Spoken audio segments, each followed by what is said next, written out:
இன்னொரு நிமிஷம் இருக்கு கேளுக்கு. Yeah. கேளு. Good, good.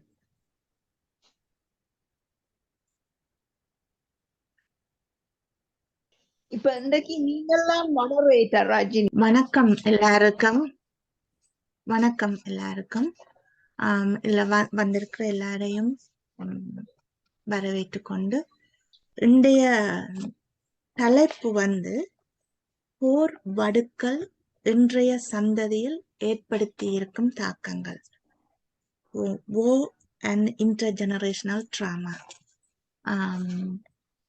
என்னை பொறுத்த வரைக்கும் இந்த போர் வடுக்கள் இன்றைய சந்ததிக்கு மட்டுமல்ல, இது 7 சந்ததிக்கும் எங்களுடைய கட்டுப்பாட்டுக்கு அப்பால அதோடைய தாக்கம் அந்த போரின் வடு ரணமாக போய்கொண்டே இருக்கும். பல தசாப்த காலமாக தொடர் போருக்குள்ளும் பொருளாதார தடைகளுக்குள்ளும் பேரினவாத பாகுபாட்டுக்குள்ளும் இருந்து நொந்து பல உயிர் உடைமை இழப்புகளை சந்திச்சு புலம்பெயர்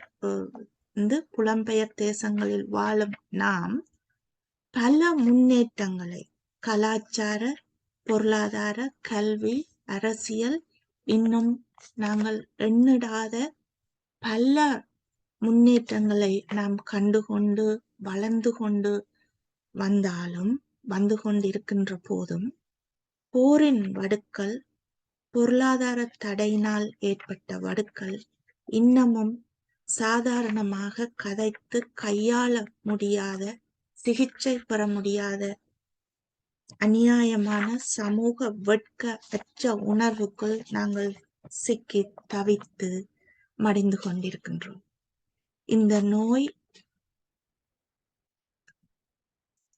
இந்த போரின் வடு மனநோயாக மாறி அந்த நோயை நாம் கவனிக்காது விடுகின்ற போது எமக்கும் எமது பிள்ளைகளுக்கும் மட்டுமல்லாது நம்முடைய 7 சந்ததிக்கும் இந்த வடு கடத்தப்படுகின்றதை கண்டும் காணாமல் நாங்கள் ஒத்துழைக்கின்றோம், சிகிச்சை அளிக்காது விடுகின்ற போது.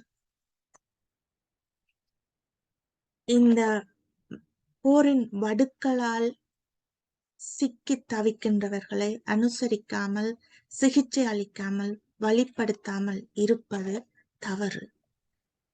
போரினால் ஏற்படுத்தப்பட்ட இந்த வடுக்கள், இந்த போரின் வடுக்களை ஏற்படுத்தியவர்களிடம் பொறுப்பு கூறல், பொறுப்பெடுப்பு வலியுறுத்தப்படுவதுடன் அதற்கான நட்டஈடுகள் கோரப்படுவதுடன் அது எந்த காலத்தில் நடைமுறைக்கு வரும் என்பதை நாங்கள் எதிர்பார்த்திருக்கின்றது எங்களுடைய சமகாலத்தில் எட்டுகின்றதா இல்லையா என்கின்ற நம்பிக்கை இனங்களும் எங்களுக்குள்ளே இருக்கின்றது. ஆனால் இதை நாங்கள் கதைத்து பொறுப்பெடுக்க சொல்லுகின்ற போதும், அதற்கான விளைவுகளை வெளிப்படையாக நாங்கள் கதைக்கின்ற போதும் இந்த போரின் வடுக்களின் பாதிப்புகள் சாதாரணமாக மக்களிடையே கதைக்கின்ற தன்மை வரும். இந்த அப்நார்மல் நோமல் ஆக்கப்படுகின்ற தன்மை வரும். இதன் காரணமாக இதை நாங்கள் பொறுப்பெடுக்க சொல்லுகின்ற கடமை எங்களுக்கு இருக்கின்றது. அதே நேரம் இந்த வடுக்களுக்குள்ளே போர் ரணமாக, மனநோயாக மாறி சிக்கித்தாவிக்கின்றவர்களுக்கான அனுசரணை எங்களால் கொடுக்க வேண்டிய கடப்பாடு எங்கள் ஒவ்வொருத்தருக்கும் சமூக பொறுப்பு, தார்மீக பொறுப்பாக இருக்கின்றது. அந்த வகையிலே இன்று இந்த தலைப்பு போர் வடுக்கள் இன்றைய சந்ததியில் ஏற்படுத்தி இருக்கும் தாக்கங்கள். இதுல இன்று 4 பேர் உரையாட இருக்கணும்.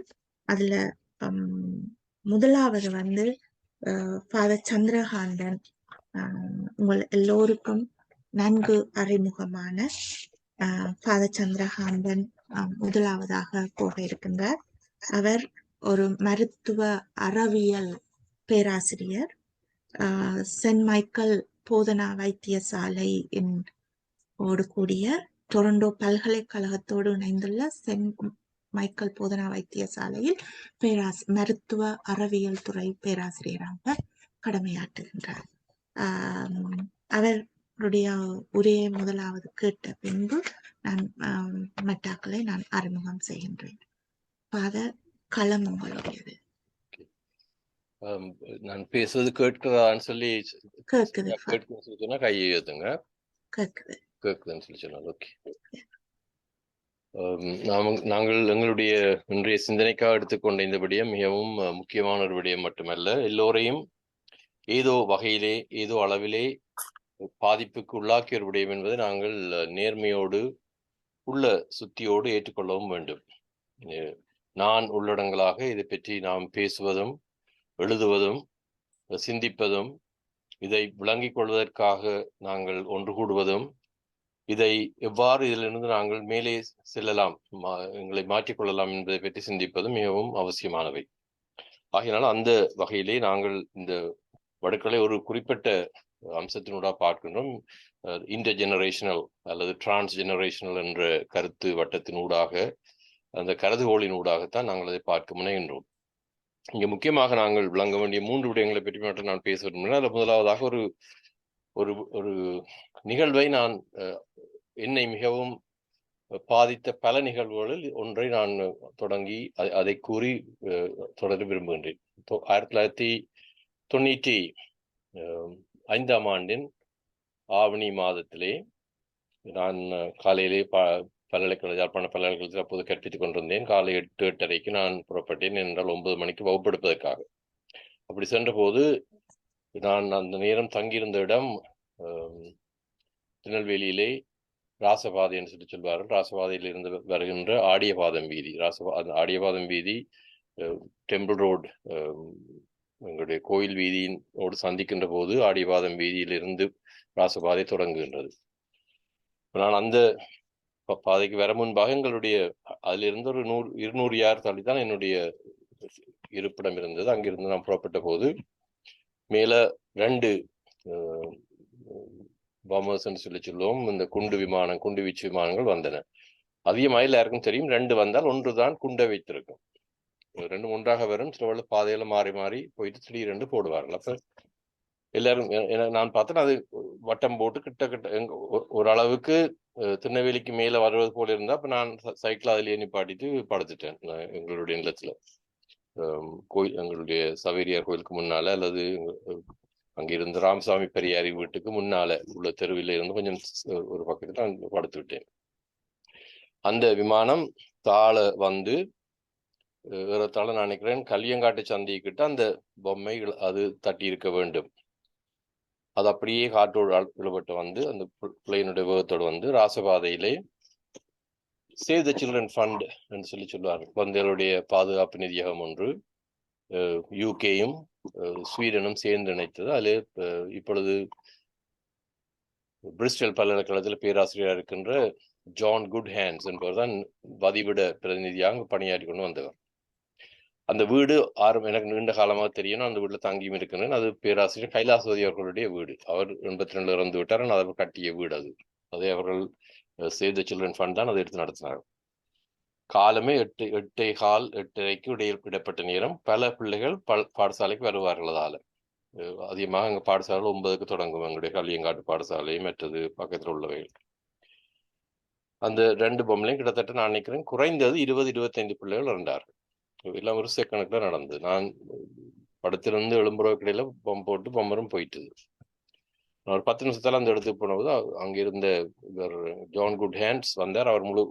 அவருடைய தலை முழுக்க மண்ணும் இதுவுமா இருந்தேன். அவர் தன்னுடைய பங்கருக்குள்ள இருந்தார். அந்த அதிர்ச்சிக்கு அவர் குண்டு விழுந்த இடத்துல இருந்து ஏறத்தாழ 60-70 யார் தள்ளித்தான் அவர் அந்த நிலக்கீழ் கிடங்கு கீழே இருந்தவர். நாங்கள் போய் பார்த்த போது 10-12 நிமிடத்துக்கு பிறகு அங்கே எரிந்த துண்டுகள்லாம் இருந்தன. அப்ப நான் நினைச்சேன் ஒரு காருக்கு மேல பொம்பு போட்டிருக்காங்க போல இருக்கு. நான் அது பார்க்க இந்த ஃபாக்ஸ்வாகன் காருடைய பின்பக்கம், அதாவது அதனுடைய எக்ஸாஸ்ட் வந்து ஒரு 2 பக்கமும் பைப் மாதிரி வரும். ஒரு பக்கத்துல அது ஒரு பாடி மாதிரி இருக்கும். அப்ப நான் என்னோட வந்தவிட சொன்னேன், இது காரை உடைய ஆக்கள் போயிருக்கோம், அதை அப்படியே பொம்மணி எரிச்சிட்டாங்க. அவர் சொன்னா இல்ல, இது ஃபாதர், இது ஒரு பொம்பளை பிள்ளையினுடைய கால் முழங்காலுக்கு ஒரு பகுதியும் மற்ற காலும் மற்ற பகுதியும் சொல்லி மற்றவர்கள் பக்கத்துல சின்ன சிவன் கோவில் ஒன்று இருந்தது, மிகச்சிறிய ஒரு ஷ்ரைன் மாதிரியான கோயில். அந்த சுவர்கள் கூரை ஒன்றெல்லாம் பறந்து விட்டது. சுவர் ஒரு சுவர் மட்டும் இருந்தால் அந்த சுவர்ல 3 அடையாளங்கள் இருந்தன. என்ன நடந்திருக்குன்னா 3 பையங்கள் அதுல போய் நின்றுக்கிறாங்க. ஒரு காலம் பொம்மை வரைக்கும் நிக்க கூட பாவம், அது அவங்கள மண்டி அப்படி அடிச்சு அந்த ரத்த வடிஞ்சபடி இருக்கு 3 தலை. ஆனா உடம்போடும் இல்லை, எல்லாமே நுணுங்கப்பட்டது. ஆனா அந்த நேரம் எங்களுக்கு அதை பார்த்த போது ஒரு என்னுடைய மனதில் எந்த தாக்கம் அந்த நேரத்தில் வேற இல்லை. கோபம் இருந்தது, ஒரு ஒரு விதமான ஹெல்ப்லெஸ்னஸ், எதுவுமே செய்ய முடியாத தன்மை இருந்தன. ஆனால் அதை நாங்கள் விளங்கிக் கொள்ளவும் இல்லை. ஆனால் இப்ப நான் பல தடவைகள் பல இடங்களும் இதை கூறியும் இருக்கிறேன், பேசியும் இருக்கிறேன். ஒவ்வொரு முறை பேசுகின்ற போதும் என்னுடைய மனம் என்னை உறுத்தும் என்னவென்றால், எங்களால் இந்த இயலாத்தன்மை, ஒன்றும் செய்ய முடியாத ஒரு தன்மை. அப்ப இப்படியா நான் பார்த்தோம். அந்த குடும்பங்கள் வந்தார்கள், அழுதார்கள், வளர்னார்கள். அவர்களுக்கு நாங்கள் ஆறுதல் சொல்லக்கூடிய எங்கள்கிட்ட I did not know what to say. That was the kind of condition it was. And therefore, trauma is something that all of us carry. It's not that I was the only one who saw it. நான் வேறு நிகழ்வுகளையும் இந்திய இராணுவம் இருக்கைகளையும் எத்தனையோ தரம், எத்தனையோ மனித உடல்களை பல்வேறு விதமான காயங்களோடு, கீறல்களோடு, உடைவுகளோடு நான் கண்ணால பார்த்துருக்கின்றேன். நான் வளமையாக அந்த நாட்கள் உங்களுக்கு தெரியும், எங்களுக்கு மண்ணெண்ணெய் ஒன்றும் இல்லை, பெட்ரோல் இல்லை. அப்போ நாங்கள் சைக்கிளில் தான் போவதுண்டு. ஆனால் இந்த போஸ்ட் ட்ராமேட்டிக் ஸ்ட்ரெஸ் டிஸார்டர் என்று நாங்கள் சொல்வதை நான் முற்றுமுழுதாக அந்த சொல்லக்கூட ஏற்க தயங்குறேன். என்னென்றால் it's not a disorder. Even though they have characterized it. ஒரு ஆள் அதை குறித்தார், அதை பற்றி நாங்கள் திரும்ப பிடிஎஸ்டின்னு சொல்லிடணும். For me it is post-traumatic pain management. That's what we should be aiming at, and that's what we should consider also. It's not post-traumatic stress disorder. We are stressed by so many things in the world. நான் உதாரணமாக எத்தனை தரம் நான் send Michael's வைத்தியசாலையில் இந்த அறவியல் தீர்மானங்கள் எடுக்கின்ற போது அங்கு நாங்கள் உங்களுக்கு தெரியும், இந்த I am also in the board of members who decide about organ donation. Now, organ donations, when we recover or culture organs, these are organs donated by sometimes accident victims who were alive for a few minutes and die. And when they die, we have to confirm that they are dead, and within 5 to 10 minutes, the organs are to be recovered. அப்படியான சூழல்களில் தப்பினவர்கள் பல விதமான trauma, தன்னோட வந்த நண்பர் இறந்து விட்டார் என்பது ஒரு ட்ரோமடைசிங் இவெண்ட் தான். அவர்களுக்கு கைகாலெல்லாம் அடிபட்டு காயங்கள், இப்போ பிசிக்கலாக இருக்கிற விப்ளாஷ்கள் எல்லாம் சேர்த்து அதுவும் ஒரு ட்ரோமா தான். இப்படியாக இது தனக்கு ஏற்படுகின்ற ட்ரோமா, அதுலேயும் தப்பியது அல்லது இன்னொன்றை பார்த்தது அல்லது ஒரு ஆக்சிடென்ட் கிட்ட நின்றாக்கலாம். எங்களை குழந்தை பிள்ளைகளுக்கும் எங்களுக்கும் இவை சாதாரணமானவை அல்ல. ஏனென்றால் உங்களுக்கு தெரியும், 60கள் 70கள் 80களில் கூட யாழ்ப்பாணத்தில் வாகன நெரிசல்கள், வாகன போக்குவரத்துகள் பெரிய அளவில் இருக்கவில்லை. ஆக்சிடென்ட் பட்டு சாகிறது என்பது மிக குறைவு விபத்துக்கள். இந்த ஸ்ட்ரெஸ், இந்த ட்ராமாட்டிக் ஸ்ட்ரெஸ் என்பதற்கான சந்தர்ப்பங்கள் யாழ்ப்பாணம் போன்ற சிறிய நகர்களிலும் தெருக்களிலும் ஏற்படுகின்ற விபத்துகளூடாக வரவில்லை. இந்த பதப்பாவனை பழக்கத்திற்கு வந்தது உண்மையாகவே இந்த ட்ராமா சென்டர்ஸ் ஆரம்பித்த பிற்பாடு. ஒரு சில வைத்தியசாலைகளில் ட்ராமா யூனிட்ஸ் என்று இருக்கும். ட்ராமா யூனிட் என்றால் வீட்டில் நடந்த ஒரு ஏதாவது கொடூரமான சம்பவத்தினாலே, ஒரு கொலையின் முன்னாலேயோ அல்லது அப்படியாக வர்றவற்றை எல்லாத்தையும் ஒரு கிளாசிஃபை பண்ணி ட்ரோமான்னு சொல்லுவாங்க. இவற்றை எவ்வாறு நாங்கள் பார்த்தோம்னா, 1990ஆம் ஆண்டு 93ஆம் ஆண்டு ஏசியா பசிபிக் கான்ஃபரன்ஸ் ஆன் ட்ரோமான்னு சொல்லி இடம்பெற்றது பிலிப்பைன்ஸ் தீவிலே. ஆசியாவை சார்ந்த பல நாட்டிலிருந்து வந்தார்கள். அப்ப நான் இந்த பிடிஎஸ்டியில ஜப்னா சிண்ட்ரோம் என்று சொல்லி ஒரு தலைப்பில் ஒரு உரை ஒன்று கொடுத்தேன். அது ஒரு நூலில் வந்த கட்டுரையில் அது இருக்குது. இதுக்கு நான் டாக்டர் சங்கர், மற்றது கிரிதரன், பேராசிரியர் சிவநாதனை நான் அழைத்திருந்தேன். அவர் வந்திருந்தார். நாங்கள் 4 பேர் கனடாவினுடைய நிதியுதவி தான் எங்களுக்கு அங்கே உதவி செய்து. நான் அப்போ யாழ்ப்பாணத்தில் படிப்பிச்சு கொண்டிருந்த காலத்தில் 93ஆம் ஆண்டு. அப்போ அங்கே கொடுத்த அந்த உரையினுடைய முதலாவது நான் சொன்னேன், எங்களுக்கு எவ்வாறு what I call as Japanese syndrome at that time is part of what we did also in the work of counseling at சாந்தியகம். உங்களுக்கு தெரியும் 89ஆம் ஆண்டு இந்தியன் ஆர்மியினுடைய சாந்தியகம் நிறுவப்பட்டது. சாந்தியகத்துல நான் 5 வருடங்களுக்கு மேல தலைவராக இருந்தேன். அப்ப எனக்கு என்னோடு சேர்ந்து பலர் அங்கு பணியாற்றினார்கள். ஏறத்தாழ 8-9 பேர் அங்கு கவுன்சிலர்ஸாக வேலை செய்து with minimum Lalita Brody was one of them. So with minimum kind of training they were doing it.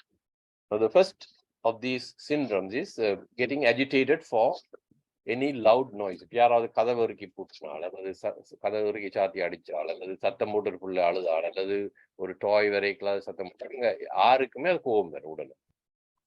ஆனால் இப்படியான ஸ்ட்ரெஸ் கூட போனவர்களுக்கு அது கூடுதலான கோபத்தை கொண்டு வரும். ஏன்னா அந்த சத்தங்கள் நாங்கள் எவ்வளவு குறைக்க முடியும் அவ்வளவு குறைப்பதற்கான காரணம் காதை கூர்மையாக்கி இந்த பொம்மர் வருதா, ஹெலிகாப்டர் கான்ஷிப் வருதான்னு சொல்லி பார்ப்பதற்காகத்தான். அப்ப அதற்காக கதைப்பதில்லை. இரண்டாவதாக அது ஒரு வகையில் ஒரு விதமான மன அழுத்தத்தை கொண்டு வருவது. ஒரு சிலர் இல்லாத சத்தத்தை இருப்பதாக கேட்பார்கள். அவர்கள் இந்த இதை நேரடியாக பார்த்தவர்கள் அந்த இருக்கு. That is, you hear sounds which are not there, but in your mind it is registered, it is there. Being even நாங்கள் பார்க்கிறோம் ஒரு சிலர் people with bipolar disorder sometimes come and say that somebody spoke to them like this, or somebody is talking to them. For them it is real. It's like, for instance, நீங்க எங்கேயாவது தூரத்தில் நடந்து கொண்டு போயிட்டு ஒரு சில நீங்க முந்தைய ஒரு படத்தை பார்த்தது நல்ல ஒரு பாட்டு ஒன்று இருந்தாலும் அந்த பாட்டு சரியான தூரத்தில் எங்கேயாவது போட்டிருக்கோம். ஆனால் உங்களுக்கு அந்த படம் அதெல்லாம் உடனடியாக நெப்பெறும். that particular music can create the same images that you already have in your mind. Serious fear of darkness, of night, especially in children. தகப்பனை காடையில தகப்பன் போயிட்டு, உதாரணமாக நாங்க சாந்தியத்தில் இருந்தபோது ஒரு எங்களுடைய ஒரு பணிகளில் ஒன்று, அங்கு யாழ்ப்பாணத்தில் ஏற்கனவே ஏராளமான இளம் விதவைகள் இருந்தார்கள். அவர்களுடைய கணவன்மார் சில வேளைகளில் கடற்கரைக்கு செல்வார்கள், அல்லது வேறு இடத்துக்கு கொழும்புக்கு அலுவலாக செல்வார்கள். ஆனால் திரும்பி வரவில்லை. அப்புறம் காணாமல் போய்விட்டார்கள். காணாமல் போனதற்கான காரணத்தை ஒருவருக்கும் தெரியாது. சில வேளைகளில் இது இராணுவத்தினுடைய அட்டூழியங்களால் தான் ஏற்படுத்தப்பட்டிருக்கலாம். அப்ப நாங்கள் என்ன செய்வோம், ICRC கிட்ட போவது, அவர்கள் இன்டர்நேஷனல் கம்யூனிட்டி ரெட் கிராஸ் இருந்தார்கள், அவர்கள்ட்ட போய் சொல்லுவோம், இப்படி இந்த பேர் என்ன இடம் நாள் போனவர் காணையில் சொல்லி. அவருக்கு 2 அல்லது 3 பிள்ளைகள் இருப்பார்கள். பிள்ளைகளுக்கு வயது 5 வயது 8 வயது 10 வயது என்றால் தாயிட்ட கேட்பார்கள், அப்பா வருவார், அப்பா எங்க போயிட்டார், அப்பா காணையில், அப்பா வேணும்னு. என்ன பயங்கரமான இரவுகள் அங்க எப்பொழுதுமே. அப்ப அப்படியான சூழலிலே தாய்மார்கள் என்ன சொல்வார்கள், அப்பா கொழும்பு போயிட்டார், அப்பா அங்க வேறு வேலை செய்யமா போயிட்டார், அப்படி இப்படின்னு சொல்லி அவர்கள் ஏதாவது தங்களோட அந்த நேரத்துல தோன்ற கதையை சொல்லுவார்கள். பிறகு சாந்தியத்துக்கு வரும்போது சொல்வார்கள், இரவுல தங்களுக்கு கதவுல தட்டி தட்டி கேட்குது, சத்தங்கள் கேட்குது, கணவன் கூப்பிடுற மாதிரி கேட்குது, ஆனால் அவர் வாராரு இல்லை, என்ன நடக்குன்னு தெரியலன்னு. இப்படி இது உண்மையில ஹாலுசினேஷன் தான், அவர்களாகவே ஏற்படுத்திக் கொள்வது. இதைத்தான் நான் சொன்னேன், சத்தங்கள் கேட்பது ஒரு சீரியஸான stress, that you may call it as a disorder. Recurrent dreams of death, recurrent dreams of funerals, recurrent dreams of blood, recurrent dreams of dreams causing nightmares, பயங்கரமான நினைவுகள், பயங்கரமான கனவுகள், பயங்கரத்தை ஏற்படுத்துகின்றவை. இவை இன்னொரு வகையான யாழ்ப்பாண சிண்ட்ரோம் என்று நாங்கள் சொல்லுவோம். யாழ்ப்பாண நோய்க்குறி என்று சொல்லி நாங்கள் தமிழ்ல சொல்லுவோம். மற்றவர்களை பற்றிய சந்தேகம், இவரை ஆமிட்ட சொல்லிக்கிறார், இவர்கிட்ட நம்பிக்கை சொல்லலாம், இவரோட நம்பிக்கை அழைக்கலாம், பக்கத்து வீட்டுக்காராக்கள் இந்த இயக்கத்தை சார்ந்த, இப்படியாக மனம் முழுக்க நம்பகத்தன்மையை முற்று முழுதாக இழக்கின்ற ஒரு சூழல். எந்தவித குற்றமும் செய்யாமல் குற்ற உணர்வை மனதில் கொள்ளுதல், feeling guilty for no reason. இப்ப நாங்கள் உதாரணமா எனக்கு நாங்கள் ஒன்றுமே கொண்டு போகாமல் அந்த பூந்தோட்டத்தை கடந்து, அதாவது மாங்குளத்தால வவுனியாவுக்கு நோமேன்ஸ் லேண்டை கடந்து ஆமீன் செக் பாயிண்ட் போயிருக்கல, ஏதோ நான் வெடிமருந்து கொண்டு வர மாதிரி ஒரு உணர்வு வேணும். உங்கள்கிட்ட ஒன்றும் இல்லை, பேக்குக்குள்ள புத்தகமா அல்லது போனால் என்னுடைய உடுப்பு தான் கொண்டு போவோம். ஆனால் யூ ஃபீல் கில்ட்டி, எது நேரம் போட்டாங்களோ இருக்குதோ தெரியாது, அந்த மாதிரியான ஒரு தேவையற்ற ஒரு உள்ளுணர்வை ஏற்படுத்திக் கொள்ளுதல். பிள்ளைகளிடத்துல கவனித்தார்கள், பல ஆண்டு காலமாக வகுப்புல கவனம் செலுத்தாமை, lack of concentration during class. இது பல்கலைக்கழகத்திலிருந்து பாலர் வகுப்பு வரை அல்லது பாலர் வகுப்புல இருந்து பல்கலைக்கழக மாணவர்களாக இருந்தது. இப்ப டாக்டர் சோம ஸ்ரீ ராமநாதன் இருக்கிறார். அவருக்கு தெரிஞ்சிருக்கும் இந்த விடயங்கள் நினைக்கிறேன். மாணவர்களுடைய பற்றின்மை, மனம் பதியாமை, அடிமனத்தோடு இருந்து அதை கேட்காத தன்மைகள். ஒரு சிலர் தங்களுக்குள்ளேயே பேசிக்கொண்டு போவார்கள். சந்தைகளுக்கு போகின்ற போது அல்லது ஒரு இடங்களில் நீங்க பார்ப்பீர்கள், they just talk to themselves. காரணம் இல்லாமல் தனக்குத்தானே கதை சொல்லிக்கொண்டு சத்தம் போட்டு கதைச்சு கொண்டு போற மாதிரி இருக்கு. அறையை விட்டு புறப்படாமல் அறைக்குள்ளேயே இருக்கின்ற ஒரு தன்மை. பலர் இருக்கின்ற ஒரு இடத்துல இருக்கின்ற போதே தனிமையாக உணர்கின்ற தன்மை. இப்படியாக இந்த ஜெஃப்னா சிண்ட்ரோம் என்று நான் குறிப்பிடுகின்ற யாழ்ப்பாண நோய்க்குறி என்று சொல்லுகின்றவை ஆரம்பத்தில் இந்த சிண்ட்ரோம், சைக்கலாஜிக்கல் சிண்ட்ரோம் என்ற இது நான் நோர்வேல கான்ஃபரன்ஸுக்கு 89ஆம் ஆண்டு 90ஆம் ஆண்டு போன போது அங்கு காசா ஸ்ட்ரிப்ல இருந்து வந்தால், காசா உங்களுக்கு தெரியும், Gaza strip is occupied by Jewish people on the one side and then it's a Palestinian territory ஒரிஜினலா, பலஸ்தீனியருடைய நிலம். அங்கிருந்து வேலைக்கு புறப்படணும் என்றால் அவர்கள் இஸ்ரேலுக்கு தான் போகணும், அதாவது யூதர்கள் இருக்கிற இடத்துக்கு. அங்க போயிட்டு வர்றவர்களிடத்துல இருந்த சிண்ட்ரோம்ஸை தான் அவர்கள் காசா சிண்ட்ரோம்னு சொல்லி பல கட்டுரைகள் உண்டு காசா சிண்ட்ரோத்தை பற்றி. அவர்களிடத்தில் மனக்குழப்பங்கள், மன நோய்க்குறிகள். அது மாதிரியாக சாந்தியத்தில் நாங்கள் செய்த சில ஆய்வுகள், தரவுகளை ஒன்று சேர்த்த போது இந்த ஜெஃப்னா சிண்ட்ரோம் என்பது ஒரு பொதுப்படையான ஒன்றாக பார்க்கப்பட்டது. இதை பற்றி கூட சொல்லாமல் நான் நேரம் கருதி நான் குறைக்கின்றேன். நான் தெரியாமல் உங்களோட மன்னிப்பு கேட்கணும். நான் வேற ஒரு அலுவலையும் 8 மணிக்கு ஏற்றுக்கொண்டு விட்டேன். ஆகையினால நான் வெள்ளனை இதை முடிச்சு மற்றவர்களும் பேச வேண்டும். அதைத்தான் அவசரமாக நான் பேசுகின்றேன். இரண்டாவதாக, நீங்கள் பார்ப்பீர்கள் பலருடைய ஆய்வுகளின்படி இந்த இன்டர்ஜெனரேஷனல் இஷ்யூ எப்ப வருது என்றால், நாங்கள் நேரடியாகவும் எங்களுடைய பயாலஜிக்கல் ரியாலிட்டி, அதாவது உயிரியல் சார்ந்த தன்மையிலும் இதை தாய் பிள்ளைக்கு கொடுக்கலாம், இல்ல தந்தை பிள்ளைக்கு, பிள்ளை பிறக்கின்ற நேரத்தில் அது இட் இஸ் எபிஜெனட்டிக்ஸ் என்று சொல்லி சொல்லுவார்கள், அல்லது genetically it is given. It's not a mutation. அதாவது இது எங்களுடைய மனித தன்மையில் ஒரு மாற்றத்தை அது ஏற்படுத்துவது அல்ல, ஆனால் மனித மனப்பதிவுகளில், மனித உளவியல் தன்மையில், மனித மனையியல் அடிப்படையில் அது சில மாற்றங்களை ஏற்படுத்துவதாக பல ஆய்வுகள் உண்டு. இது அமெரிக்காவில் இந்த ஆய்வை பல்வேறு இடங்களை, அதாவது மல்டி சென்டர்ட் ரிசர்ச் சொல்லி சொல்வார்கள், பல நிலையங்களை கொண்டு பல நூற்றுக்கணக்கான இடத்துல ஆய்வது. டாக்டர் கிறிஸ் மேசன் இதுல கூடுதலாக கவனம் செலுத்தி இதை பற்றி ஆய்ந்து பல கட்டுரைகள் எழுதியிருக்கிறார். இதை அவர் நிரூபிக்கிறார். அதாவது ஒரு ஜெனரேஷனுக்கு மட்டுமல்ல, அடுத்து 2-3 ஜெனரேஷனுக்கு போகலாம். இதில் நாங்கள் கூடுதலாக இன்னும் கவனம் செலுத்தவில்லை. எங்களுடைய வேதனைகளை ஆய்வு செய்யறது கூட அங்க வழி இல்லை. அப்படியான சூழலான நாங்கள் இருந்தோம். நாம் இங்கு கதிராமநாதன் இருக்கிறார். நாங்கள் யாழ்ப்பாணத்தில் இருந்த போது நாம் ஒரு சூழலுக்குள்ள, நான் கிட்டத்தட்ட சொல்ல போனா, நாங்க ஒரு கிணத்துக்குள்ள நின்று பிறகு கிணத்தை பற்றி அங்க ஆய்வு செய்யலாம், இதுல இருந்து எப்படி தப்பலாம்னு தான் பார்க்கலாம். சரி, அப்ப அப்படியான ஒரு சூழல்ல நாங்கள் வாழ்ந்தபடினால எங்களுடைய தரவுகள் பின்பு அவை இருக்கக்கூடாது என்று கூட அவை அழிக்கப்பட்டன. எத்தனையோ நூல்கள் அளிக்கப்பட்டன. யாழ்ப்பாண லைப்ரரியை நாங்கள் அடிக்கடி சொல்றோம், அது உண்மை. ஆனால் அதன் பின்பும் பல அழிவுகள் ஏற்பட்டது. யாழ்ப்பாண லைப்ரரி திரும்ப கட்டின போதும் 2வது தடவை வந்து அடித்துடைத்து அழித்தார்கள் யாழ்ப்பாணத்தை கைப்பற்றிய போது. அதே காலத்தில் எத்தனையோ வீடுகளில், என்னுடைய வீடு உள்ளடங்களாக இருந்த நூல்கள் அழிக்கப்பட்டன, சிதைக்கப்பட்டன, அல்லது போனால் இயற்கையின் இனத்தினால் அவை அழிக்கப்பட்டன. அதாவது செல்லினால் நாங்கள் யாழ்ப்பாணத்தை விட்டு எல்லாரும் புறப்பட்டு விட்டோம்.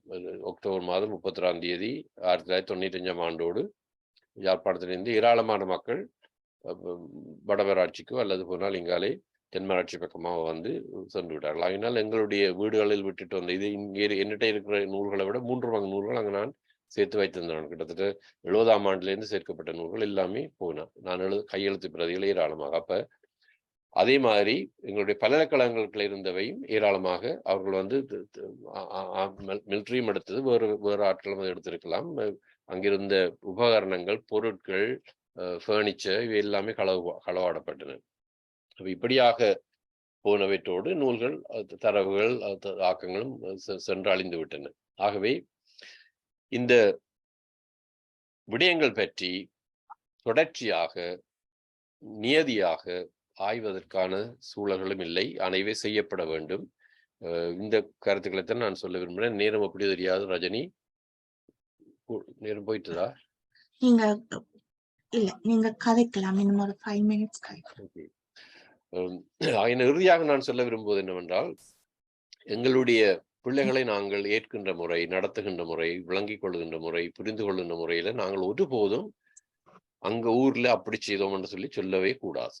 ஏனென்றால் நாங்கள் ஊர்ல இருந்து சுமந்து வந்தது வெறும் நினைவுகள் மட்டுமல்ல, நோய்களும் தான். எங்களுடைய இன்னும் ஆறாத வடுக்கள், புண்கள், வேதனைகள், நோய்களும். ஆகவே நாங்கள் எங்களுக்கு சில வேளைகளில் ஆறுதலாக அமைதியாக இருந்து எங்களுக்கு நாங்கள் சொல்லிக் கொள்ள வேண்டும். இப்படியாத்தான் நான் என்னை திருத்த வேண்டும், இப்படியாத்தான் என்னை விளங்கிக் கொள்ள வேண்டும், இப்படியாத்தான் நான் பார்க்க வேண்டும் என்றால் நாங்கள் படித்த சூழல், நாங்கள் வளர்ந்த சூழல், எங்களுடைய பிள்ளைகளுக்கு அந்த சூழல் கிடைப்பதில்லை. இன்று எந்த பிள்ளைகளை பார்த்திருந்தாலும் அவர்கள் பல இனங்களோடு, பல மதங்களோடு, பல நிறங்களோடு, பல பின்னணிகளோடு வருகின்ற பிள்ளைகளோடு சேர்ந்து படிப்பது என்பது இலகுவானது அல்ல. அதுவும் எங்களுடைய நிறம் அதுக்கு கூட இடம் கொடுக்கும். அது கூட ஒரு வகையில் எங்களை பின்தழுகின்றதாக தான் அந்த பிள்ளைகள் உணர்கின்றார்கள், சொல்லுவார்கள் சில பிள்ளைகள். ஏனம்மா நான் இந்த கலர்ன்னு சொல்லி சின்ன சின்ன 2, 3, 4 வயது பிள்ளைகள் தாய்மார்கிட்ட கேட்பதை நான் இந்த காதாலே கேட்டிருக்கின்றேன். ஆகையினாலே எங்களுடைய பிள்ளைகளை விளங்கிக் கொள்வதற்கு எங்களுக்கு மிக பரந்த அறிவும், மிக பரந்த வாசிப்பும், மிக பரந்த விளக்கமும், மிக பரந்த உள்ளுணர்வும், மிக பரந்த விதமான பெருந்தன்மையும் தேவை. அல்லது போனாலுக்கு நாங்கள் எங்களுடைய பண்பாட்டு வரம்புகளை, எங்களுடைய பண்பாட்டு விழுமியங்களை அவர்கள் மீது திணிப்பதோ அல்லது போனால் அவற்றை அவர்களிடத்தில் எதிர்பார்ப்பதோ ஒருபோதும் பொருத்தமானதில்லை என்பதை நாங்கள் உணர்ந்து கொள்ள வேண்டும். என்று நாங்கள் இப்போ வந்து கனடாவுக்கு வர தொடங்கி 81ஆம் ஆண்டுல மக்கள் வர தொடங்கினார். இப்போ 40 வருஷம். இந்த 40 வருடத்தில் நாங்கள் எவ்வளவு தூரம் மாறி இருக்கிறோம், வளர்ந்திருக்கிறோம் என்பது எங்களுக்கும் தெரியும். ஆகவே அதை நாங்கள் எங்களுடைய உள்ளுணர்வு பூர்வமாக சிந்திக்கவும் வேண்டும். இந்த இன்டர்ஜெனரேஷனல் இஷ்யூஸ் என்பவை நான் சொன்னது ஒரு வகையில் நாங்கள் எவ்வாறு உயிரியல் ரீதியாக அதை கொடுக்கிறோம். ஆனால் மன ரீதியாக கூட சைனாவில் 65ஆம் ஆண்டு முதல் 70ஆம் ஆண்டு உட்பட்ட காலத்தில் உங்களுக்கு தெரியும், ஏராளமான சமய பெற்றுள்ளவர்களை தேடி தேடி கொலை செய்தார்கள். நான் இங்கே கற்பிக்கின்ற போது 90ஆம் ஆண்டு 25 வயது பிள்ளை உண்டு, சைனா பிள்ளை என்னிடம் வந்து கதைச்சது. அப்போ நான் எங்களுடைய பிரச்சனைகளை சில சொல்லுவது என்னுடைய அறிவியல் பற்றி கற்பிக்கின்ற போது அவர் சொன்னார், தன்னுடைய தாய் எப்படி இறந்தான்னு தெரியாது. அப்பாவை கேட்டா அப்பா ஒருபோதும் ஒன்றும் சொல்ற யாரும் இல்லை என்று சொல்லுவார்கள். ஆனால் தாய் மற்றவர்களை கூட்டி வந்து ஒரு கூட்டமாக இருந்து செவிப்பாராம். அதை தெரிய வந்து சீன ரெட் ஆர்மின்னு சொல்வார்கள் அல்லது அவர்களுடைய இந்த இரகசிய குழுக்கள் அவரை கூட்டிக் கொண்டு போனார்கள். ஆனால் திரும்பவில்லை. ஆனால் தகப்பன் இருந்துட்டு இரவில் எழும்பி இருந்து அழுவதும் குளறுவதுமா இருந்தார். மூத்த அக்கா அழுவா குளறுவா, அது தனக்கு தெரியும். ஆனால் தனக்கு ஒன்றும் விளங்குறில். தான் சின்ன பிள்ளை, அப்ப 2 வயசு 3 வயசுல இருந்திருக்கலாம்னு சொல்லுவோம். 70ஆம் ஆண்டு அந்த நேரம். அப்ப அந்த தனக்கு என்னன்னு தெரிந்தால் எனக்கு அது தெரியவர் தான் குணமாகும்னு சொல்லுவார். தனக்கு I am still worried, I am still nervous, I am still like this because no one is telling me what happened to my mother. அப்ப நான் நீங்க அப்பாவோடவே நீ கதைங்க, இப்ப எல்லாரும் இங்கே வந்துட்டீங்க, நீயாவது மனம் விட்டு கதைங்க. ஆனால் get also a Chinese psychiatrist to help you, a psychologist or a psychiatrist to help you to have that conversation, to have that dialogue. என்னால் அது ஒரு நல்ல ஹீலிங்கை தரும். அதாவது நாங்கள் எங்களுக்குள்ள ஏராளமான ரகசியங்களையும் என்ன பிள்ளை கவலைப்படும், என்னோட கூட வேதனைப்படும் சொல்லி நாங்கள் சிலவற்றை சொல்வதில்லை. போர்னால் இழந்தவற்றை நாங்கள் சிந்திப்பதுண்டு. அது இயல்பு. நாங்கள் என்றால் எங்களுடைய நாட்டிலே ஒரு வீட்டையோ ஒரு காணியையோ வைத்திருப்பது என்றால் ஒரு வாழ்க்கை முழுக்க தேடிய தேட்டம் என்று சொல்வார்கள். அதுதான் அது. ஆகவே அதை தூக்கி எறிந்து விட்டு வருவதல்ல. மற்றது we are an extension of the land, extension of the cow that you had, the chicken that you had, the dog that you had. All these are part of our personality. These are not utilitarian issues for us. நாங்கள் பாவனைக்காக இங்கேண்டா அப்படி இல்லைங்க. ஒரு நாயை பார்த்து வெளியே தான் சொல்லுவார்கள், இது வந்து $300, இது $3,000. நாங்கள் அப்படி இல்லை. இது நல்ல நன்றியுள்ள நாய், என்னுடைய அன்பான பிராணின்னு சொல்லுவோம். ஆடு மாடு கோழி பூனை எல்லாத்தையும் அப்படித்தான் பார்த்தோம் இல்லை. அப்ப அதெல்லாம் அதே மாதிரி பிளாமரம் மாமரம் தென்னை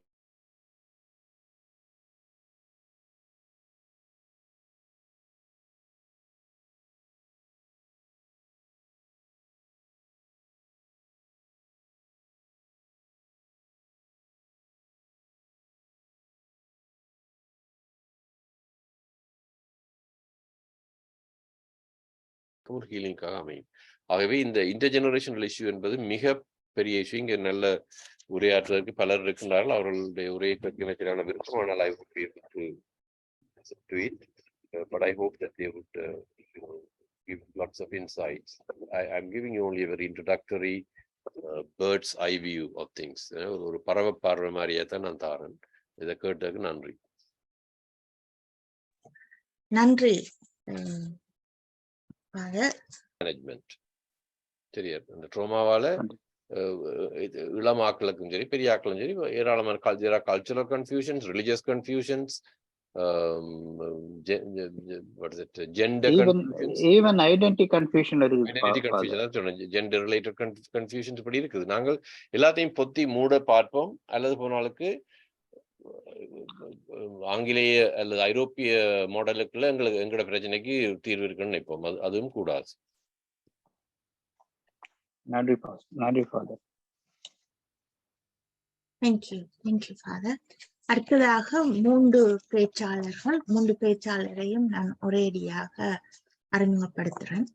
அதுல முதலாவது ஆதிசன் மகேந்திர ராசா. அவர் பதிவு செய்யப்பட்ட உளநல சிகிச்சையாளராக இப்ப தகுதியாகும் தருவாயில் உள்ள குவாலிஃபையிங் சைக்கோதெரபிஸ்ட். அவர் டொரண்டோ நியூரோ ஃபீட்பேக் ஆர்கனைசேஷன்லும் சைக்கோதெரபி சென்டர்லும் அத்தோடு வசந்தத்திலும் அவர் கடமையாற்றுகின்றார். அவர் போதை அடிமைக்கும் மனநலத்துக்குமான சிகிச்சையில் ஆர்வம் கொண்டவராக உள்ளார். அவர் இந்த போரின் பின்னால் ஏற்படுகின்ற இந்த மனவாடு, பூர்வீக சமுதாயத்தில் இருக்கின்ற அந்த மனவாடு, ஜூத சமுதாயத்தில் இருக்கின்ற மனவாடு, அத்தோடு எமது சமூகத்துல பெற்றார் பிள்ளைகளோடு எவ்வாறு தொடர்பு கொள்ள வேண்டும் என்பது பற்றியும், அதற்கான சிகிச்சை அளிக்க முடியாத பட்சத்தில் என்ன நடக்கும், அந்த இதுகளுக்குள்ளால இருந்து எவ்வாறு மீண்டெழுவது சாதாரணமாக, அதற்கான ஹீலிங் விஷயத்தை பற்றியும் அவர் கதைப்பார். அதுக்கு அடுத்ததாக ஃபெர்மின் ரத்ன வரதன். அவர் மக்மாஸ்டர் பல்கலைக்கழக பட்டதாரி, உளவியல், நரம்பியல் மற்றும் மனநலத்தினூடான நடத்தையியல் தொடர்பான கற்கை நெறி பட்டதாரி ஆவார். இப்பொழுது அவர் வசந்தத்தின் முகாமையாளராக கடமையாற்றுகின்றார். அவருடைய எதிர்கால அபிலாஷை சட்ட துறையில் தொழிலாற்றுவதும் தமிழ் சமூகத்துல மனநல சேவை பராமரிப்பு துறையில் முன்னேற்றத்தை ஏற்படுத்துவதும் அவருடைய அபிலாஷையாக இருக்கின்றது. இறுதியாக நிலமகள் ஸ்ரீகாந்தன்.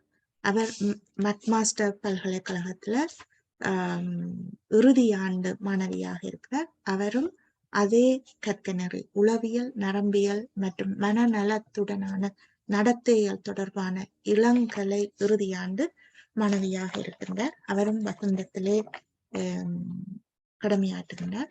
அவருடைய ஆர்வமாக குழந்தை உளவியலில் அவர் ஆர்வம் கொண்டவராக இருக்கின்றார். அதுவும் சிறப்பாக குழந்தை பருவத்திலே இருக்கின்ற சமூகம் அந்த உணர்ச்சிகளின் கையாளுகையோடு கூடுகையில் அந்த குழந்தையின் தனி மனிதனாக வளர்கின்ற போது, அந்த குழந்தை மனிதனாகின்ற போது அந்த மனிதனிலே ஏற்படுத்துகின்ற தாக்கம் என்ன என்பது பற்றியும், குழந்தை பருவத்திலே ஏற்படுகின்ற பாதிப்புகள் தனி மனிதத்தை எவ்வாறு பாதிக்கின்றது என்பதிலும் அவர் ஆர்வம் கொண்டவராக இருக்கின்றார். சோ இம்மூவரும் இப்போது முதலாவது ஆதிசன், அடுத்தது ஃபெர்மின், அடுத்தது இறுதியாக நிலா உரையாற்றுவார்கள். அதன் பின் லொரேன் உங்களுடைய அனுபவத்தையும் கூறலாம், மற்றவர்கள் கேள்வியை கேட்கலாம். ஆதிசன்.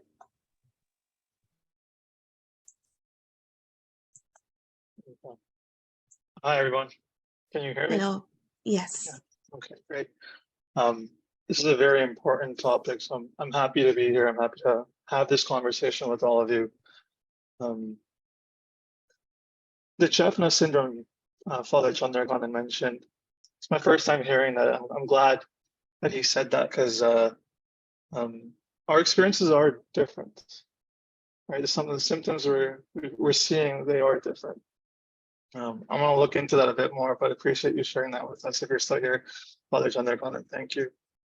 I want to start this discussion by talking about trauma that some other communities have gone through to help you understand what we're facing, right? Just to draw some parallels. So if you look at Indigenous communities in Canada, they make up a very small amount of Canadians, right? So they make up about 4% of the entire population, but they make up about 30% of all the custodial admissions. So that means jail, treatment centers, hospitalizations, they make up 30% of that, right? There's a strong correlation between all what they're experiencing today and some of their historical experiences, right? So the Indigenous community, they've experienced all sorts of trauma, right? Residential schools, they had all sorts of experiences that took away from their cultural identity, right? And that gets passed down through generations. And that's we're seeing a bit of that with our community as well. And the same applies with the Jewish community, right? The Jewish community, it's been about 80 years since the Jewish went through the Holocaust. It's been 14 years since the most recent events for us. So we're still pretty early on. The Jewish community, there's a lot of trauma, but they've also found ways to transform that trauma, right, which I'll be speaking about a bit more later on. So when you go through traumatic experiences, it affects your ability to regulate your emotions, right? I think that's what Father Chandrakandan was getting at. Not being able to manage your stress levels, right? This is where you get angry. I'm going to share a quick example. So imagine a deer minding its own business, just being calm in its own quiet environment. Right, at this point, the deer's nervous system is completely calm. Now imagine a bear running up on it. The deer is going to get pumped with adrenaline. It's going to run. It's going to be under an enormous level of stress, right? There's cortisol pumping throughout its body. And once that deer runs away and escapes, the cortisol levels drop, right? That's an example of short-term stress. Humans can handle that. We can all handle short-term stress, but we're not designed to handle long-term stress, right? So this is when you experience stress constantly without a break. And that's what war is, right? So because your stress levels are always heightened, they're always turned on, it becomes really hard to turn that off, right? So, in Sri Lanka, you didn't know when the next series of shelling was going to occur, right? You would have had very few seconds to run into a bunker, right? You weren't sure if people you loved were going to return home. All that affects people, keeps their stress levels high. Right? It doesn't allow them to calm down. It doesn't bring the cortisol levels down. And so that's one way it affects, that's one way war affects people, right? Displacement. Right? A lot of people had to leave Jaffna and go a bit more south, leave their belongings, leave their family members. Some people wanted to stay. And so there was a constant sense of worry, constant anxiety. That stays with people, right? Some people just lived out of tents if they were lucky. There was increased levels of stress, malnutrition. All that affects people, right? And then because of all those experiences, a lot of people left the country, right? So then we're looking at migrational trauma, right? So people had to go through all sorts of hurdles to get here, right? Large loans, sometimes not being able to repay those loans. And then they come here, and if you're not careful about tapering down those stress levels, it can end up growing and becoming worse, right? Which is what we've seen over the past few years. Father Chandragana mentioned communication with your children, right? Which is a big example.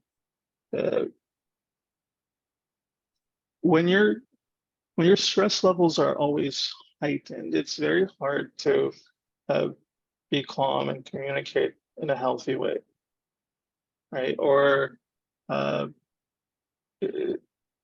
you might tend to be absent, right? There's just way too much going on in your mind, and so I'm hearing some background noise. There's just way too much going on, right? During the 90s and early 2000s, we saw a lot of gang issues in Toronto. That wasn't, there was a lot of narrative. There was a narrative that they were being trained to come and cause violence here, and I would argue that I would challenge that narrative. It has a lot to do with being in survival mode. Right? A lot of these individuals came here not knowing how to regulate their stress levels. Right? That affects people. Right? So you have an entire generation of people affected by war, and then what ends up happening to the following generation? Right? It gets passed down.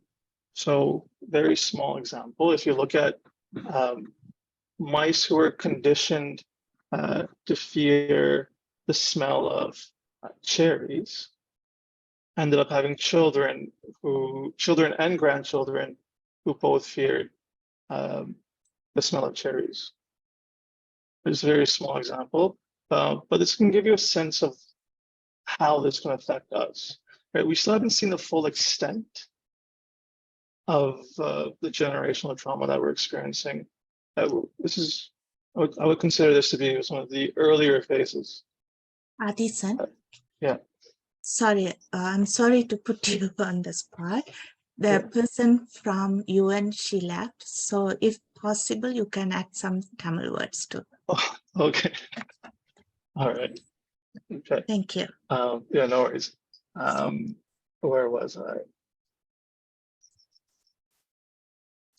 Yeah, you said communication. Okay. So communication. So, with the family with the stress levels of undermanaged under the right? And the stress levels I'm getting the better than US economic, right? So in some families I see for example, fireworks, what they celebrate and they immediately get alert, right? Because it takes them back to a moment of those events of war. Right? It takes them back to those episodes, and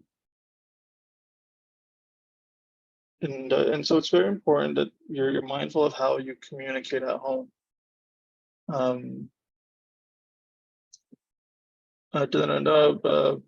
Addictions and mental health. Addictions, it's both environment and generational, right? So some of the experiences, right, whether it could be just experiences that you've gone through in your environment or experiences that your families have gone through, this can affect your vulnerability, how likely you are to get addicted. So for instance, going back to the indigenous community, there aren't too many, so there's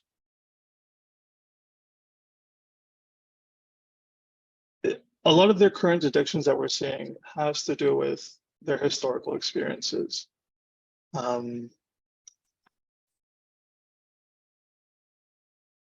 And so what about like moving forward? Like, because now I'm the first generation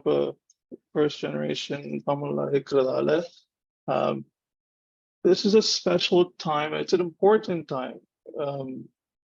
இப்போ நாங்க போய்க்கொண்டிருக்கிற direction வந்து not necessarily healthy, right? So for example, mental health and addictions பத்தி கதைக்கிறது நாங்க still taboo-ஆ பார்க்கிறோம், right? In the direction நாங்க போய்க்கொண்டிருந்தா, the symptoms are going to get worse, right? You can't solve a problem without acknowledging the problem, right? So it's important that we acknowledge the problem first, right? And then there's all sorts of issues that we're seeing in Sri Lanka too, right? So if you go into areas outside of Jaffna, so closer to the Veni region, within the Veni region, you still see how some of these communities are affected, which is a whole different conversation. But there are efforts being done. But I think it's super important to have conversations like these, right? Just to spread more awareness, create more acceptance. But yeah, that's pretty much it. Any questions? The biggest issue that we have, that some of the practitioners right now have, is the barrier, like you said, with the language. But there's a cultural understanding, right?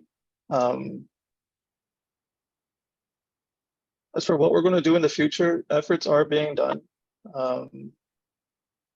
Again, it's just more education, spreading more awareness. But efforts are being done.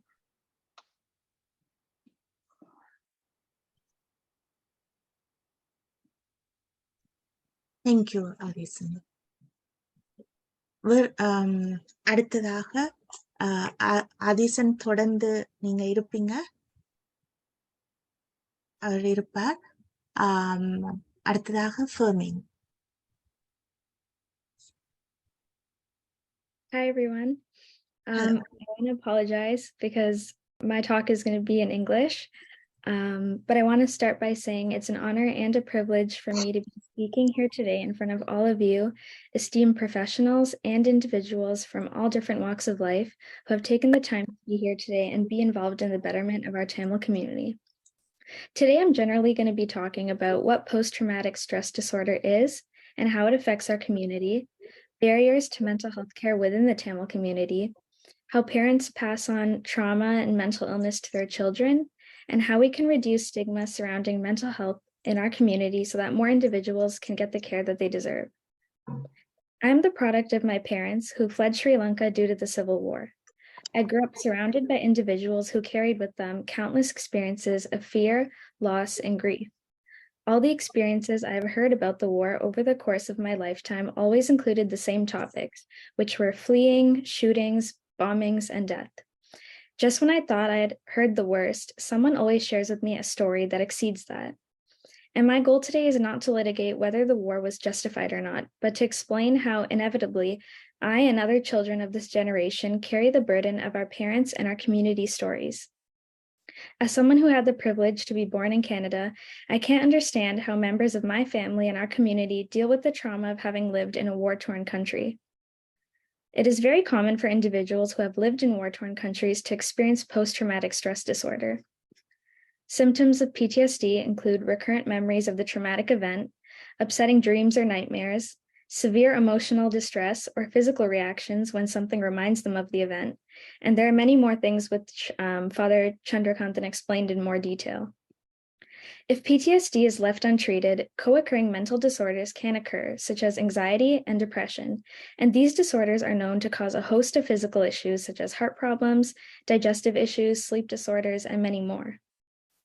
Studies have found that there are many Sri Lankan Tamils living in Toronto who are suffering from post-traumatic stress disorder. However, many of these individuals are not getting the help they need due to the stigma surrounding mental health in our community. Sri Lankan Tamils adhere to a collectivist culture. Unlike people in the Western world, Tamil people value group cohesion, harmony, achieving group goals, and avoiding conflict. Mental health issues are seen as harmful to the group and therefore are not talked about in Tamil communities. So why are mental health issues seen as so harmful in our community to the point that we can't even talk about them? First, many people in our community equate having a mental health issue to being crazy or abnormal. In the Western world, mental health care facilities are becoming more prevalent and mental health care is becoming more and more normalized. The Western world is increasingly starting to recognize the importance of mental health. For example, WSIB, the Workplace Safety and Insurance Board, covers individuals dealing with mental illness. In Ontario, laws have been passed to protect individuals with mental health issues and addictions. On the other hand, from what I've heard from my parents and family members, in Sri Lanka, individuals would only be admitted to mental hospitals in very extreme cases. And this contributed to that stigma that people who receive mental health care are crazy or that they can't live normal lives, which isn't true.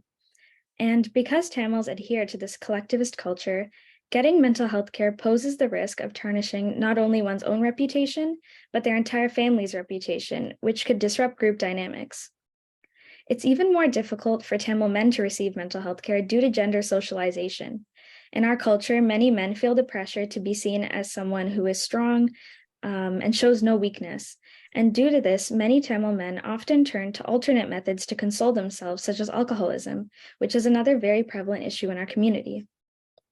Due to the lack of mental health care facilities in Sri Lanka compared to the Western world, individuals a part of the Tamil community also lack an understanding of how mental health care really works. Mental health care is not just for individuals suffering from severe mental illness, but mental health care and practicing wellness can also be a very preventative measure. Taking good care of your mental health can prevent many issues from developing into a mental disorder, which can then prevent several other physical health issues. Unfortunately, many individuals in our community experience a sense of hopelessness due to the trauma that they experienced from the war, and because of this, they don't take good care of themselves. This is having adverse effects on their children, which causes intergenerational trauma. Parental influence is one of the strongest predictors of a child's behavior. Children look up to their parents and mimic their behavior, so that includes things like learning speaking and relationship patterns, for example. That is why it's important that individuals receive mental health care early so that they can treat these issues and prevent them from developing into something more serious that will affect the next generations to come. And the Tamil community isn't the only community suffering in silence. There are several other communities from war-torn countries who are also experiencing the same barrier to mental health care, which is the stigma. So I think Athisen touched on this point, if someone doesn't believe in mental illness, how do you get them to recognize it and get treatment? The first step to reducing the stigma is to create dialogue. And this is something that every one of you can do, and what we're doing right now by attending the seminar.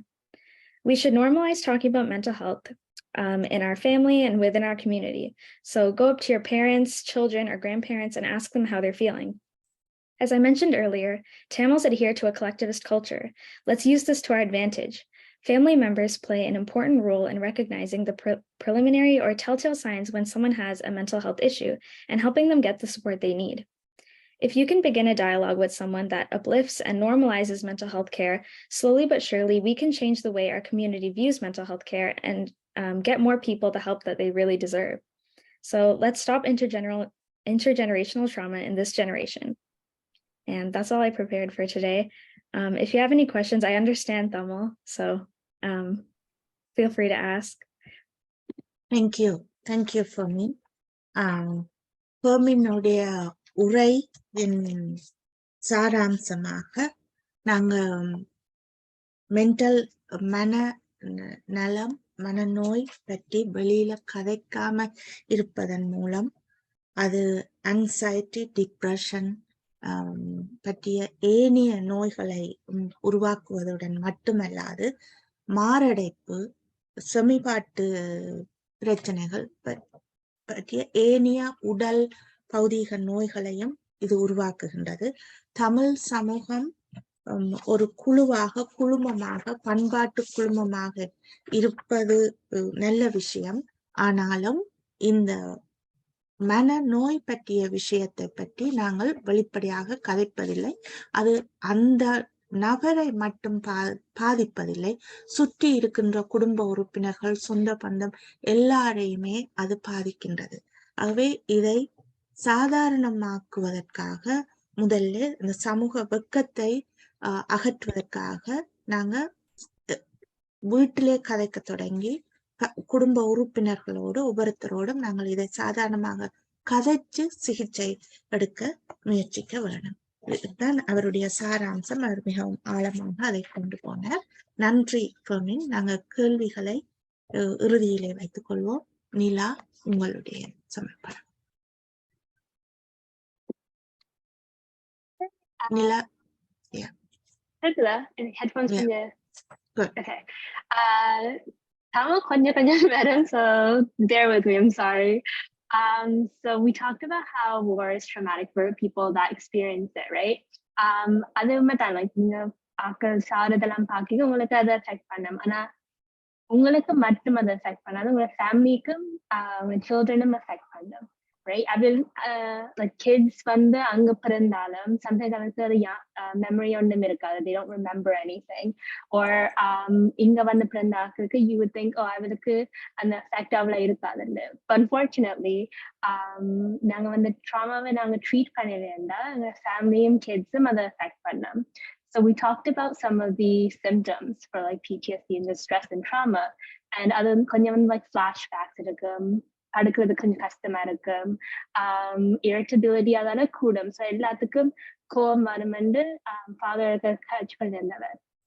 So அதால என்ன நடக்கும்னா உங்களோட family members, உங்க kids எல்லாம் always ஸ்ட்ரெஸ்ஸா இருப்பிடும். I will always like eggshells நடக்கிற மாதிரி, ஓ இது செய்தா அப்பா அம்மா இப்படி ரியாக்ட் பண்ணுவீனா, ரைட்? நாங்க இது செய்தா சத்தம் போட்டா இப்படி ரியாக்ட் பண்ணுவீனா, அது அந்த பயம் இருக்கு மனிதனுக்கு ஆல்ரெடியா. ஸோ அது நடக்க they start living in like ஒரு adverse childhood ன்னு சொல்றது. And இது வந்து ஒரு like test, ஒரு like checklist செய்யறது, adverse childhood checklist வந்து என்ன நடக்கும்னா it's like they talk about அவங்க ஃபேமிலியில mental illness or mental health problems இருக்குதா, violence இருக்குதா, abuse இருக்குதா, எல்லாத்துக்கு drinking problems இருக்குதா, அதை வச்சு they figure out if like the child is predisposed to these other problems. And what happens is like நீங்க அப்படி react பண்ணுவீங்களோ, நீங்க அப்படி உங்களோட பிள்ளையோட interact பண்ணுவீங்களோ, like உங்களோட ஃப்ரெண்ட்ஸோட interact பண்ணுவீங்களோ, அதை பார்த்து பிள்ளையும் அப்படி like behavior imitate பண்ணும், right? So நீங்க வந்து கவலையில குறிச்சு பண்ணி கேட்க நீங்க என்ன உங்களோட children டீச் பண்ணுவீங்க, ஓகே நீங்க கவலையா இருக்க இதுதான் சொல்யூஷன் மாதிரி. And they don't know any better, right? Kids don't know any better. I mean, பார்க்கறது தான் they do it. Also like நீங்க கோவத்துல sometimes like father the irritability நீங்க அந்த like எல்லாம் அந்த sounds கேட்டு அது கொஞ்சம் irritable இருக்கும். ஏன்னா அந்த trauma experience ஆல அது அந்த சத்தம் கேட்க children அலைக்க அந்த கோபம் வரும், right? Like எல்லாம் like too much இருக்கிற மாதிரி. So sometimes நீங்க kids ஓட அந்த spouses ஓட or other family members ஓட quicker react பண்ணுங்க.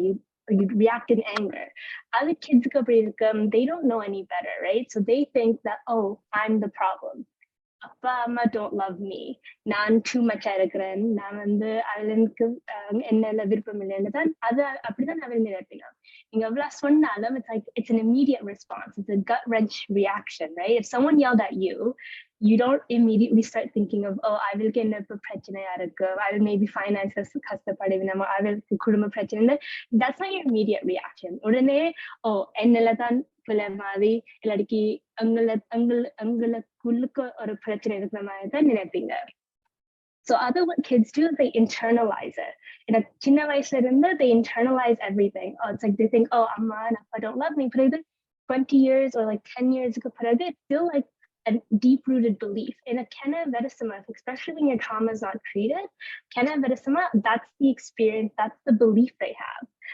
We also talked about like avoidant parenting. Adison kind of talked about that, where like you're just like so caught up in flashbacks and you're like dealing with the stress yourself that everybody already kind of distant right?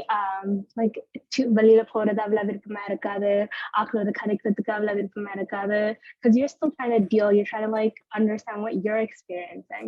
So what kids think though is it's like, oh, they don't love me, or they don't want to spend time with me, or I'm a burden, I'm a problem. So all these things that when they're internalizing, they're living in this fight or fight mode. They're in this like constant stress. And we talked about how like constant, like being stressed for like certain things, it's okay. It's a normal reaction. But constant stress, it has a lot of somatic symptoms. So headaches, sleep problems, heartbeat, rumba neram, like it's working really fast, right? Or they're like tiger already like part of the medicum. Separate, they get like very stressed and nervous, and that's okay for short term. But long term, it's like it takes a toll on your body.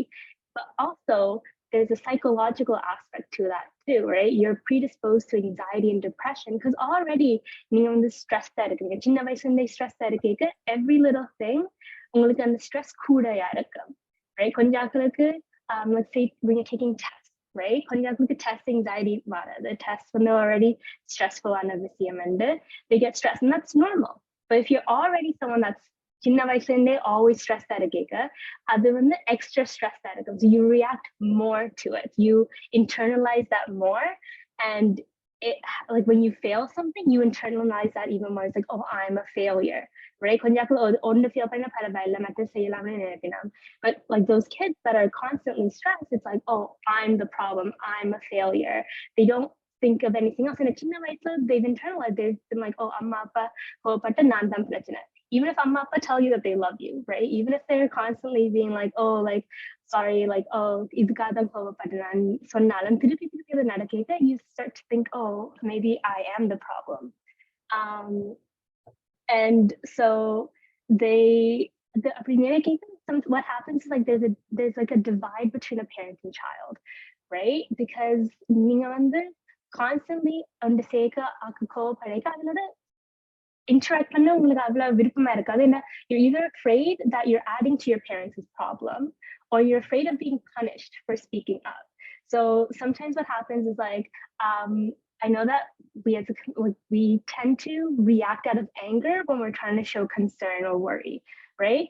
So with like I come home and I tell my parents, oh, like my chest hurts, or like my heart is kind of hurting, they're like worried for me. Like no one wants to hear that your kids are like having heart problems, right? Because it's like a stressor. You want your kids to be good, you want your kids to be healthy, but out of fear that there's something wrong, it's immediate like, oh no, it's because you're stressed too much, or just stop stressing, or just like calm down. And it's like that's not something you want to hear in that moment. On the nimisithile, it's like, oh, nan solradhu, and the feelings, it's almost being dismissed.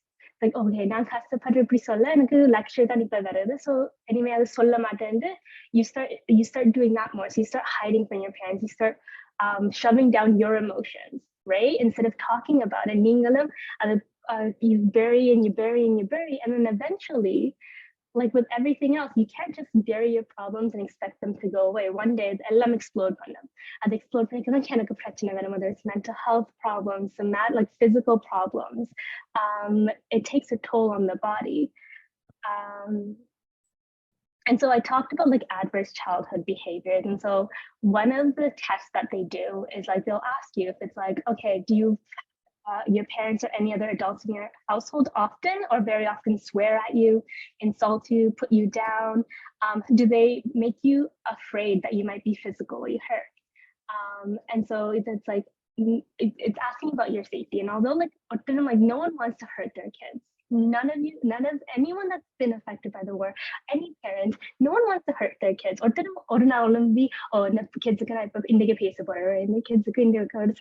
no one thinks that. Everyone wants the best for your kids. But when you're constantly stressed as a parent, sometimes you lash out, and sometimes you just lash out at your kids, and that sometimes makes the kid afraid, right? They're afraid that they're going to be physically hurt even if they might not be. And then they talk about, oh, like, do they slap you? Do they push you around? Is there like domestic violence between your parents, right? Again, with like PTSD symptoms, trauma symptoms, it's like everything gets boiled up and you're like exploding and you're like interacting with everybody else and you're taking it out on each other. And that stresses the kid out because the kid is like, what did I do wrong? Or what could I have done better to prevent this? And then there's also, you know, are you living with anyone that like drinks or like deals with alcohol? We touched upon this before. In a ninga say that I will learn panavina. I mean that they don't know any better, right? Ninga like ninga unga appa amma ungala appadi valathingalo apditan ninga unga kids valathing because that's what you know, that's what you learn. So avilum ninga appadi avaloda interact pannina apditan avil the kids oda interact pannina. So that's when the generational problems start coming, because when no one is addressing their mental health concerns or no one is dealing with the trauma at its root first, it just becomes a perpetual cycle. It gets passed on from generation to generation, individual to individual. And so it's not a problem that will never be solved, right? You can break this intergenerational cycle, but the most important thing for that is having a good support system. You want to be like, kids are resilient and like they'll learn from like the environment around them, but they want a good support, and parents are like the first place that they want to go for support because you are their safe haven, right? When they come into the world, you're the first people they know. So I will interact with them most of the time, most of their life they're spending with you. So they want a good support system there. In order to have a good support system there, you need to take care of yourself, right? So that's where like Dr. Chandler then also talked about like family therapy in his example, where it's like you just have someone mediating between the two of you. Or a mediate or really helpful. There's another thing that really adds to, so we find that like a lot of South Asians, not just South Asians, like a lot of immigrants, but also a lot of people that have come from war-torn countries like Sri Lanka, their kids face a lot of stress and anxiety. That's like a very common, and depression. It becomes a very common, unfortunately, it's a very common experience among us. And a lot of that comes from like pressure that comes in two ways. So one is like the explicit pressure. Sometimes they explicitly tell you, your parents tell you, oh, you're a doctor at that or lawyer at that engineering and other than that, ஒரு அளவு விளங்கும், right? நீங்க வந்து எல்லாம் விட்டுட்டீங்க வாரீங்க அங்க இருக்க, you only know those things. அந்த மூணு தான் you could get a good job. அந்த மூணு வச்சு தான் நீங்க பொழைக்கலாம். And I understand that, right? Because everyone wants the best for their kids. So you put your kids into these jobs. And now what you're forgetting is that anga irukka sulaniyam inga irukka sulaniyam different. Anga and moondu vechu that you could survive. So if you're an artist back there, you might not have enough food to support yourself. You might not have shelter or anything. But Inga, it's like we have more opportunities. We all came here for better opportunities. We came here to give our kids those opportunities to succeed in different ways. But because of our fear, because we're so attached to the trauma that we're still living with, we're not letting our kids explore those opportunities. We're almost robbing them of that.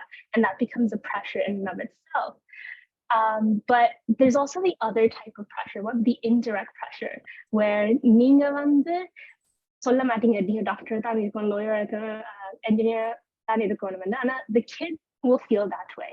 I know my parents never did that to me. ஒரு காலம் சொல்லல நீங்க இதுதான் படிக்கணும். They've always told me நீங்க என்னென்னாலும் படிக்கலாம், just make sure you're in a good job, that you can support yourself, support your family, and you're happy. That's all they ever wanted from me. For me, because எனக்கு தெரியும் அதில் இவ்வளவு கஷ்டப்பட்டு இருக்கணும், right? இவ்வளவு எனக்கு sacrifice பண்ணி வச்சிருக்கணும். Like my mom was a doctor and then she no longer was a doctor here because she was raising me, she was taking care of me. So I put that pressure on myself, where it's like, no, I have to be in a very good paying position. You know, I have to be able to take care of my family. I have to like repay my parents somehow. And that's like a pressure that I put on myself. But that's a pressure that I put on myself because like there's like I know how much my parents suffered and they're not getting the help that they deserve for all that suffering.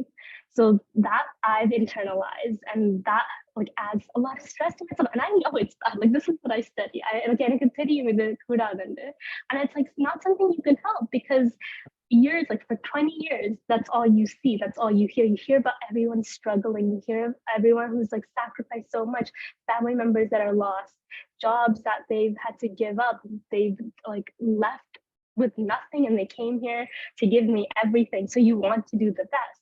So stuff like that really affects a child, whether you mean it like, and like everyone means well, right? So it's stuff like that, like the only way to get past that is to really talk to someone, and just like get the help you deserve so you can help your kids. Yeah, Thank you, Nila. நீங்க சாதாரணமாக நிறைய விஷயங்களை சொன்னீங்க.